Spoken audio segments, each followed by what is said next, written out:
Hey everybody, it's Roger from Roger's Reviews, and today we're going to be going over ChargePoint.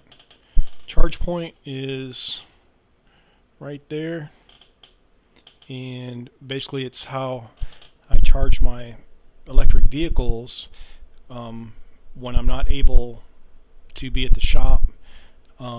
Basically, if you live in a condo, you live in an apartment, or you live somewhere where you don't have access to a charger for your EV, the best thing to do is try to find something you can plug in overnight. A lot of times when you're in an apartment or a condo, like I am, you really don't have access to charge at night, unless you make special arrangements with, say like the apartment complex or whoever owns the condos. But I have a charge point across the street in Orange Park, the City Hall. They have two chargers that hardly anybody use, and it's very convenient for me just to walk over and plug in my electric vehicle. So as you can see, it's charging, it's level 2, and it's charging at 30 miles per hour, and it's really close to where I'm at. So if you're charging at 30 miles an hour and you can leave it plugged in overnight, that's like 240 miles overnight. So it's very handy, basically, to do that.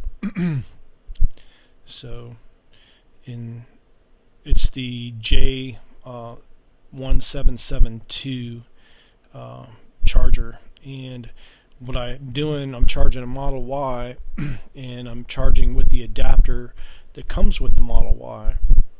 And that adapter is very handy. I use it a lot because before I had the Tesla Model Y, I had a Nissan Leaf. I still have it, and it's very easily connect because the Nissan Leaf, I still charge it, and it's very convenient to switch back and forth. And I don't have an adapter to switch from Tesla back to the J1772, so I'd rather leave the J1772s and use the Tesla adapter. That way I can charge the Tesla or any other car like the Nissan Leaf, and it only takes a few seconds for the adapter. What's also cool too is you can basically you can see the charging activity, and like you can see your energy cost and your distance, and you can scroll through.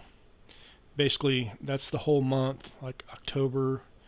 Let's go back to that. Charging activity. I've charged for basically so far it's 31 miles, and it's only cost me 80 cents. And then last time I charged, it was 22 miles for 60 cents, 25 miles for 70 cents, took 39 minutes, 14 miles for 40 cents, and you can just go down through 193 miles for $5.90. So even if I charge all the way up, normally it doesn't cost more than $10. And then it can also tell you the energy, the distance, so whatever you want it to. And then you can even go to trends. So anyway, it's a really handy app. I know there's a lot of them out there, but ChargePoint just seems to be the one that's closest to me. But it's just a super handy app, and they basically just charge you 3 or 4 cents a mile. They're not making a bunch of money on you, so it's almost like charging for cost. It might be maybe a little cheaper at charge at the house, but not much. So if you have an electric vehicle or are thinking about it, that's definitely a good app to have on your phone, because sometimes it's not convenient to go to a supercharger. It's not always convenient, or you might have the convenience of charging at home. And in the future, I think a lot more people are going to be buying electric vehicles, and I don't think the charging infrastructure is going to be able to keep up. So you might have to be a little more creative on finding a place to charge. So I'd rather have a bunch of alternative places to charge and have like a plan A, B, and C instead of just one plan. Because if you go somewhere and there's no chargers available, then you're going to have to figure out another way to charge your vehicle. So I'd rather plan ahead. Also, too, if you're looking for a new place to live, you might want to think about installing a way to charge your vehicle. And the best way to charge at home is level 2. So if you can find a place that you can pull your car up and you have a dryer outlet or 220 welder outlet or something in the carport, or maybe you have a dryer in your garage, somewhere you can get your electric vehicle within about 20 feet of where it's parked to the dryer outlet. Or if you have an electrical panel that's in your garage or somewhere in the carport, or a 220 supply that you can tap into to put a dryer outlet or 220 outlet, welder outlet close to where you park, it's going to be a lot easier to adapt it to charge your vehicle. So I definitely I have a couple friends that are moving and they didn't even really think about it. And if you have an outlet very close, it's not going to cost much to put a dryer outlet in. A lot of times people can do it themselves, but if you don't have a dryer outlet and you don't have electrical close by, it could be, a couple $100 or maybe $1,000 to bring that power all the way to where you need it to charge your vehicle. So it's something to think about before you move, or you might have access to that right now and you don't even realize it.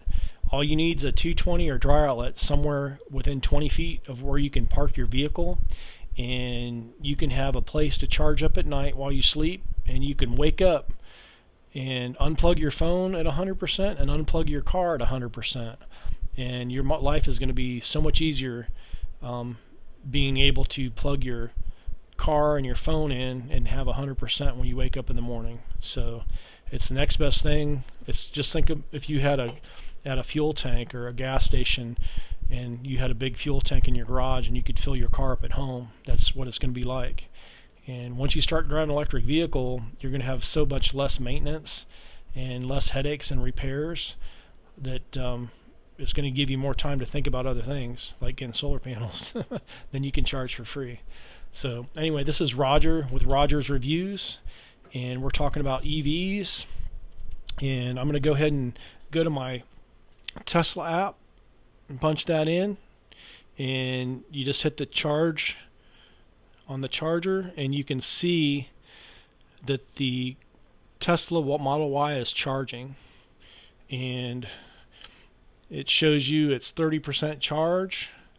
It's going to take 4 hours and 30 minutes to charge up to what the preset charging limit is.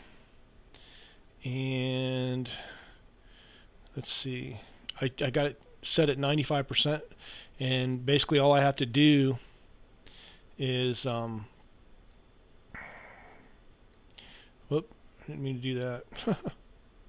Stop charging. You can bring this little button back, and what I do at nighttime is if you have solar panels, you really don't want your car charging all night.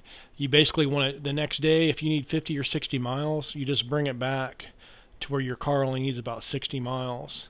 And what's nice about that is basically in the morning when you wake up, you can hit charge. As soon as the sun comes out, you can have your car charging with sunlight and solar panels, because you don't want your car charging all night long if you have solar panels, because you're basically feeding off the grid. And it's a lot better to charge during the day if your car's parked during the day, because you can basically charge your car for free, and it's going to save you a couple bucks a day, especially if you drive a lot. So if you can figure out a way to basically charge your car during the day when your solar panels are basically producing most electricity, it can basically take a little bit off your electric bill. So anyway, I just wanted to show you that, guys, that just charge your car during the day, especially if you guys work from home or you work in the evenings.